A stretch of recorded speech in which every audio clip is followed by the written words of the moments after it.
If you think that respect only comes with a suit, tie, and a big position, stop for a moment, because this story might make you uneasy. A story in which power, pride, and humanity come face to face. A billionaire CEO, a magnificent office, and an old woman with a broom in her hand. No one had any idea that the woman was actually the mother of the CEO of the same company, and what she saw exposed the true faces of not just one office but many hearts. In the busiest area of New York, a tall glass building stood, which seemed to be a symbol of power and success from afar. On the top floor of this building sat Jonathan Carter, a young but extremely successful CEO, who at a young age had achieved the position that people dream of their whole lives. He had everything: money, power, respect, but there was a strange restlessness in his heart. He began to feel that people were one thing in front of him and another behind him, and he wanted to know what values his company really stood for. Behind Jonathan's success was the silent sacrifice of a woman, his mother, Margaret Carter. A simple woman who had spent her entire life cleaning offices at night, brooms in her hands, tired eyes, but a dream for her son in her heart. She always said that a person's true identity was determined by their behavior, not their position. Jonathan often smiled when he heard this, but today the same words were echoing in his mind again and again.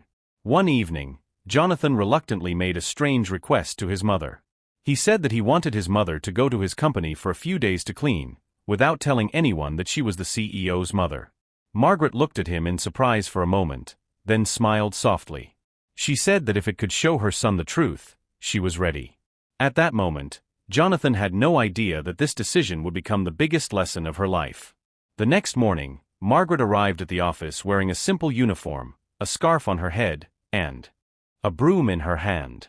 The girl at the reception looked her up and down and said in a cold tone that the cleaners come through the back door. This is not the main entrance. Margaret didn't answer, she just turned back silently. At the same time, Jonathan was watching everything in the CCTV room upstairs and felt a twinge in her heart for the first time. As the days passed, Margaret kept cleaning different floors of the office and people's true attitudes came to light. Some would ignore her, some would give orders in a stern tone, some would look at her as if she were not human. One manager even said that if she was seen near his cabin again, he would complain to HR. Every such moment felt like a wound to Jonathan's heart. But there was one face in this office that was different from all the others. Emma, a young girl who worked in the accounts department, always smiled and spoke. One day she saw that Margaret's hands were shaking, so she immediately gave her water and said, "Auntie, sit down for a while, she will clean up herself." This small scene was very big for Jonathan, because for the first time he realized that humanity is still alive. One day in the afternoon, Margaret slipped on the stairs. The broom and files fell from her hand. She sat down on the ground. People passed by, some suppressed laughter, some looked away, but no one helped. Only Emma came running, supported Margaret and said, "You are here to work, not weak, we are all the same people." At that moment, tears came to Jonathan's eyes. That same evening, Jonathan called an emergency meeting. All the managers and senior staff were present in the conference room. Suddenly the door opened and Margaret entered, but this time not as a cleaner, but as the CEO's mother.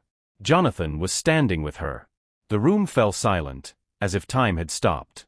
Jonathan took a deep breath and said that this was his mother and that for the past 2 weeks she had been cleaning the company so that she could see how people treated a powerless person. Some faces turned pale, some eyes drooped, and some hands began to tremble. After that, decisions were made. Action was taken against those who had shown rudeness and arrogance, some were suspended, and some had to leave the company. And Emma received a promotion as a reward for her humanity. Margaret held her son's hand after the meeting and said that now she was proud that he was not only a successful CEO but also a good person.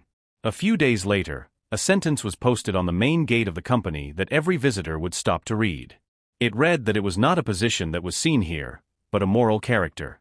And after that day, Jonathan's company was no longer just a business but an example of humanity.